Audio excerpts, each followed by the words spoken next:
ఓం శ్రీ మాత్రే నమః. ఇప్పుడు తెలియజేసే అంశము, ధన హాని కలుగుతోందా అంటే సుఖ సంతోషాలు కరువైపోతున్నాయా? అలాంటి సందర్భంలో తప్పనిసరిగా ఇలా ఆచరించాలి. ఆవు పాలు కొంచెం తీసుకొని ఆవు పాలలో కాస్త నీళ్లు పోసి కలపండి. కొన్ని నీళ్లు కలపండి, అందులో కొంచెం నువ్వులు వేయండి. అవి తెల్ల నువ్వులా నల్ల నువ్వులా అని కాదు, ఏవైనా నువ్వులు అనేవి కలపండి. అందులోనే కొంచెం ఇంగువ వేయండి, కొద్దిగా చిటికెడు ఇంగువ.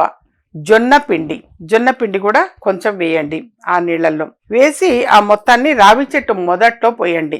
రావి చెట్టు మొదటిలో పోసి కనీసం ఆ రావి చెట్టుకు ఒక 9 ప్రదక్షిణాలు చేయండి. 9 సార్లు ప్రదక్షిణాలు చేయండి. ఈ విధంగా ఎప్పుడు చేయాలి? ఒక ఆదివారం ఒక్కరోజు తప్ప మిగిలిన అన్ని రోజులు కూడా చేయవచ్చు. ఎంతకాలం చేయాలి అంటే మీ సమస్య తీరే వరకు చేయండి. మీకు ఒక డిఫరెన్స్ అనేది తెలుస్తుంది, పాజిటివ్ ఎనర్జీ అనేది వస్తుంది. అప్పటి వరకు మీరు చేయండి. అయితే సండే ఒక్కరోజు చేయకూడదు, సండే తప్ప మిగిలిన 6 రోజులు చేయవచ్చు. Monday to Saturday every time ఆ విధంగా గనక చేస్తూ వచ్చారు అనంటే యథార్థంగా డబ్బు పుష్కలంగా వస్తుంది, డబ్బు చేతికి అందుతుంది. అలాగే సుఖ సంతోషాలు అనేవి కలుగుతాయి. ప్రధానంగా ఎవరికైనా సుఖ సంతోషాలు కరువైపోతే అది విపరీతమైన బాధ. డబ్బు ఒక్కటి పోతేనే బాధ అని కాదు నాన్న, సుఖ సంతోషాలు కూడా ఎవరికైనా అవసరము.